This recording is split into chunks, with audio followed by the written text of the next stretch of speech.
Hi, my name is Torri Wright, and I am the founder of BEHCA. I wanted to take a moment and offer an explanation as to how BEHCA came to be.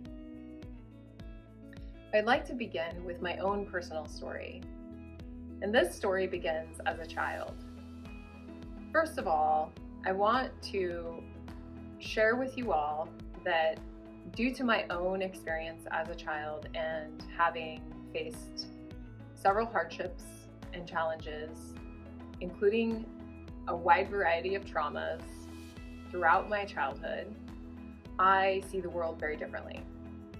And the way I see the world is a gift to the work that I do currently and the children that I support today. And I say that with a lot of gratitude because I have learned a huge amount about my own journey that has helped me to understand and identify what could possibly be going on with another child because of my own experiences. While I have a decent amount of education and certifications and attended workshops and read copious amount of books, a lot of the foundational education and understanding that I have of human behavior first came from my own self-discovery. And the self-discovery that happened during that time was really asking myself why. Why do I behave a certain way? Why do I have certain interactions to environmental stimulus frequently or consistently, while I look at my friend or my family members and they don't have those same experiences? I remember as a teenager, I would ask these questions all the time, internally, never externally. And when I'm internally asking these questions, I would also observe. I would observe myself, and I would also observe the people around me, my teachers, the adults, my peers, and individuals that I see within the community. I would watch and I would observe. For many years, I didn't really talk about my own trauma or my experience as a child. In fact, I started working with at-risk youth at the age of 19. And this started to open my own eyes to my own childhood. And I continued to not share this experience with anyone until much later, when I started to realize that in these settings, when I am supporting other youth, I found myself being really triggered. This was obviously from my own trauma, and I had childhood PTSD. And in these settings, I would catch myself having particular reactions in certain engagements, as well as something was really fascinating. When a crisis would happen, so just to give context, I worked in specialized programs that would often have youth that were very dysregulated and would become physically violent on a regular basis. When I first started working out in this field, it was in the late 90s when restraints were highly used. And because of this, I was frequently involved in these physical altercations and restraint. This would always send my nervous system into a place that I found odd.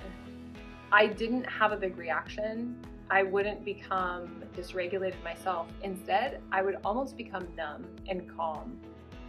And I was often the one that was called in for the crisis because of the fact that I appeared to be so calm. But what people were not seeing was the after effect. The fact that when I would get home, I would have migraines or stomach issues.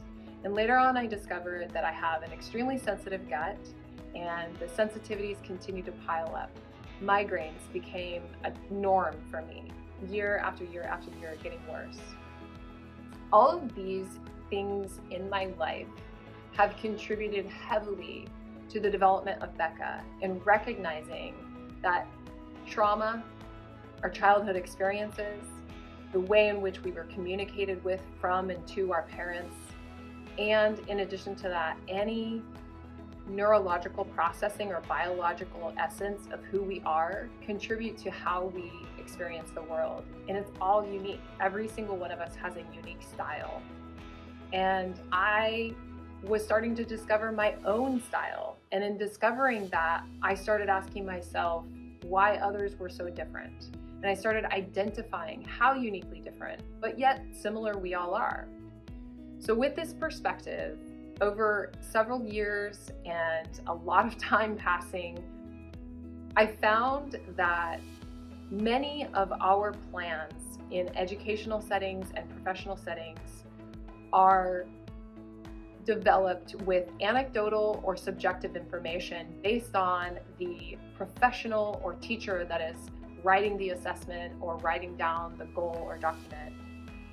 In doing this, we fail to see the whole picture of that child, because it then becomes the perspective of that one person doing the observation from their perspective alone and interpreting how that person is showing up, instead of stepping back and witnessing that human and how they're interacting with the world around them. BEHCA is an app that allows us to look at all those variables and identify what are the points that influence a person's ability to regulate or not regulate more often.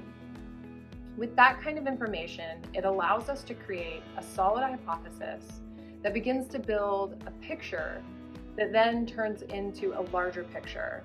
And the more we can see into a person's world, the more we decode the behavior and the language around that behavior, because behavior is just communication. 90% of communication is nonverbal.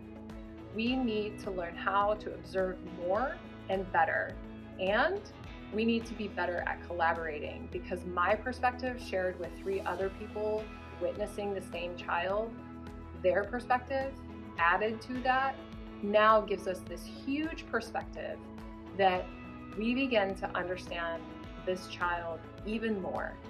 And our strategies, our interventions become highly effective because we're actually looking through the lens of that child's eyes rather than my own lens and making an assumption about their world.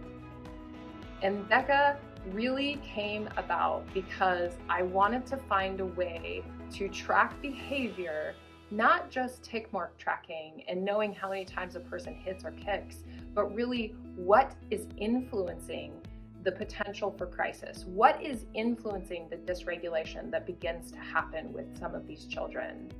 And if we can start to look at those variables and take close observational notes, we become better and more effective at providing interventions that meet the goals and help that child meet the trajectory that is of success, rather than continuing a cycle of not meeting the goals, continuing a cycle of being dysregulated, and all the adults around assuming that person will never grow out of it.